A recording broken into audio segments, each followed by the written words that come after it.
ಸುದ್ದಿಗಾರಿ ಅದಾವ, ಅದು ಡೈರೆಕ್ಟ್ ಸಹಿತ ಅಪಾಯಿಂಟ್ ಮಾಡುವಂಥವು ಇವತ್ತು ಮಾಡುವಂಥ ಇದ್ದಾವೆ. ಅವ್ರ ಬಗ್ಗೆ ಕೊಡಲಿಲ್ಲ. ಮತ್ತು ಇವ್ರಿಗೆ ನಿರುದ್ಯೋಗ ಓಡಿಸ್ಬೇಕು, ಕಡಿಮೆ ಮಾಡಬೇಕು ಅನ್ನೋ ಉದ್ದೇಶ ಇಲ್ಲ. ಇವ್ರದ್ದು ಏನಿದ್ರು ಸಹಿತ ಕೇವಲ ಈ ಒಂದು ಮೋದಿ ಅದಾನಿ ಅಂತ ಈ ಒಂದು ನಮ್ಮ ಕಾರ್ಪೊರೇಟ್ಗಳನ್ನ ದೊಡ್ಡವ್ರನ್ನಾಗಿ ಮಾಡೋದು ಅದೇ ವಿನಃ ಬಡವರಿಗೆ ಉದ್ಯೋಗ ಕೊಡುವಂಥದ್ದು, ಬಡತನವನ್ನು ಈ ದೇಶದಿಂದ ಬಡವರಿಂದ ಓಡಿಸುವಂಥ ಯಾವ ಕಾರ್ಯಕ್ರಮ ಇಲ್ಲ. ಅದ್ರ ಬಗ್ಗೆಯೂ ಮಾತಾಡಿಲ್ಲ. ಖಂಡಿತ. ಇವಾಗ ನಾವು ಈಗಾಗಲೇ ಮುಂಚೆ ಮಾತಾಡಿದಾಗ ಹಿಂಸಾಚಾರ, ದ್ವೇಷ ಅಂತೆಲ್ಲ ಬಂದಾಗ ಈ 2023ರಲ್ಲಿ ತುಂಬ ಹೈಲೈಟ್ ಆಗಿದ್ದು ಮಣಿಪುರದ ಒಂದು ಹಿಂಸಾಚಾರ, ಅಲ್ಲಿ ನಡೆದಂತಹ ಹೀನ ಕೃತ್ಯಗಳು, ಯಾವ ರೀತಿ ಜನ ತಮ್ಮನ್ನ ಒಬ್ಬರನ್ನೊಬ್ರು ಕೊಚ್ಚ ಹಾಕ್ತಾ ಇದ್ರು, ಒಬ್ಬರನ್ನೊಬ್ರು ಸುಟ್ಟು ಹಾಕ್ತಾ ಇದ್ರು, ಎಷ್ಟರ ಮಟ್ಟಕ್ಕೆ ಜನಜೀವನ ಅಸ್ತವ್ಯಸ್ತಗೊಂಡಿತ್ತು, ಯಾವ ರೀತಿ ಭಯದ ವಾತಾವರಣ ಅಲ್ಲಿ ಉಂಟಾಗಿತ್ತು, ಜನ ಹೊರಗಡೆ ಹೆಜ್ಜೆ ಇಡೋದಕ್ಕೆ ಹಿಂದೆ ಮುಂದೆ ಯೋಚನೆ ಮಾಡ್ತಾ ಇದ್ರು, ಅಥವಾ ಅಲ್ಲಿ ಸೈನಿಕರನ್ನ ಅಥವಾ ಎಷ್ಟೋ ದಿನಗಳ ಕಾಲ ತಿಂಗಳಾನುಗಟ್ಟಲೆಯಲ್ಲಿ 144 ಸೆಕ್ಷನ್ ಜಾರಿ ಇತ್ತು. ಈ ಒಂದು ವಿಚಾರದ ಕುರಿತು ಒಂದೇ ಒಂದು ಬಾರಿ ಕೂಡ ಮೋದಿಯವರು ಹೇಳಿಕೆ ಕೊಟ್ಟಿಲ್ಲ ಅಥವಾ ಅದ್ರ ಬಗ್ಗೆ ಮಾತಾಡಿಲ್ಲ. ಅದನ್ನ ಮುಗಿಸುವಂತಹ ಉದ್ದೇಶ ಇವ್ರಿಗೆ ಇರ್ಲಿಲ್ವೇನೋ ಅನ್ನೋ ರೀತಿಯಲ್ಲಿ ರಾಹುಲ್ ಗಾಂಧಿ ಅವರು ಮಾತಾಡ್ತಾರೆ. ಅವರಷ್ಟು ಆರೋಪ ಮಾಡಿದ್ರು ಕೂಡ ಮೌನವಾಗಿರ್ತಾರೆ ಮೋದಿ.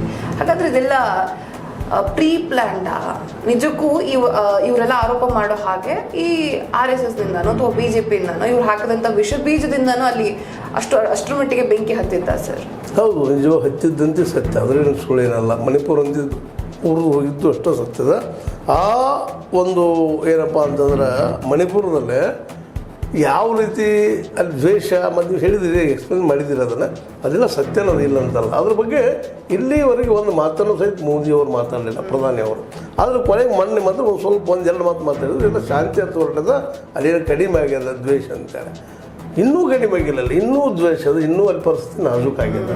ಕುಕಿ ಮತ್ತು ಮೈತೈ ನಡಗಿದ್ದಂಥ ಒಂದು ಜನಾಂಗೀಯ ದ್ವೇಷ ಇವತ್ತು ಭಾಳ ಜೋರಾಗಿಬಿಟ್ಟದಲ್ಲ, ಇನ್ನೂ ಕಡಿಮೆ ಆಗಿಲ್ಲ.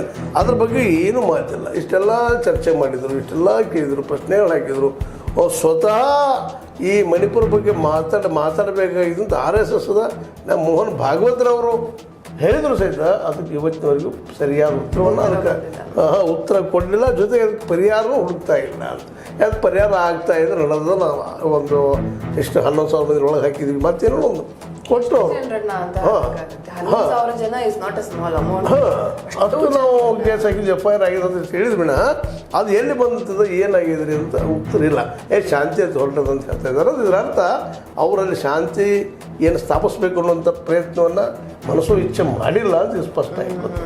ಹೀಗಾಗಿ ಮಣಿಪುರ ಬಗ್ಗೆನೂ ಅಷ್ಟೇ ಕಷ್ಟ.